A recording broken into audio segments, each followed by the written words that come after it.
এসো দেশ বদলায়, পৃথিবী বদলায়। এই স্লোগানে মানিকগঞ্জের ঘিওরে শুরু হয়েছে 5 দিনের নারী উদ্যোক্তা মেলা। জাতীয় মহিলা সংস্থার আয়োজনে তৃণমূল পর্যায়ে নারীদের অর্থনৈতিক ক্ষমতায়নে এক নতুন দিগন্তের উন্মোচনের লক্ষ্য নিয়ে এই মেলা ও কর্মশালা অনুষ্ঠিত হয়েছে। 21 জানুয়ারি মঙ্গলবার ঘিওর উপজেলা পরিষদ চত্বরে এই মেলা উদ্বোধন করেন জেলা প্রশাসক ডক্টর মানোর হোসেন মোল্লা। সকলেরই বিষয়টি ভালো লাগার একটি ক্ষেত্র হয়েছে। এজন্য এরকম একটি মেলা বা সুন্দর ফুলের বাগান সুসজ্জিতভাবে উপস্থাপনের জন্য আমি সংশ্লিষ্ট সকলকে আন্তরিক শুভেচ্ছা এবং অভিনন্দন জ্ঞাপন করছি। প্রোডাক্টিভ ওয়ার্ক করতে হবে।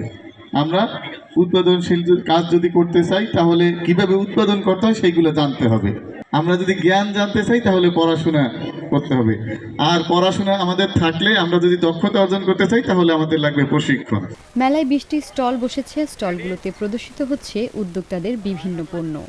এতে ঘিওরের তৃণমূল পর্যায়ে নারীরা নিজেদের ব্যবসা ও সৃজনশীলতা উপস্থাপন করেছেন।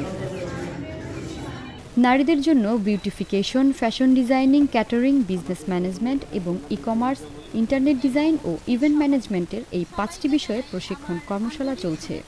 প্রশিক্ষণপ্রাপ্ত নারীরা নতুন কর্মসংস্থানের সুযোগ তৈরি করেছেন। এই প্রশিক্ষণ কর্মসূচি আমাকে অনেক বেশি আত্মবিশ্বাসী করে তুলেছে এবং উদ্যোক্তা হওয়ার সাহসও জুগিয়েছে। এই প্রকল্পের আওতায় 5টি ট্রেডে আমাদের ট্রেনিং দেওয়া হচ্ছে। এগুলা হচ্ছে beautification, fashion designing, catering, business management and e-commerce, interior design and event management. এই 5টি ট্রেড যখন আমি দেখেছি এখানে আমার সামনে যারা আছেন, আশা করছি যে আপনারা সবাই বুঝতে পারছেন যে বর্তমান প্রেক্ষাপটে এগুলি আমাদের জন্য কতটা গুরুত্বপূর্ণ। উদ্যোক্তাদের জন্য ছিল সেমিনার এবং অভিজ্ঞতা ভিত্তিক আলোচনা। 5 জন নারী উদ্যোক্তাকে ভাতা চেক এবং 15 জন সফল নারী উদ্যোক্তাকে সম্মাননা প্রদর্শন করা হয়।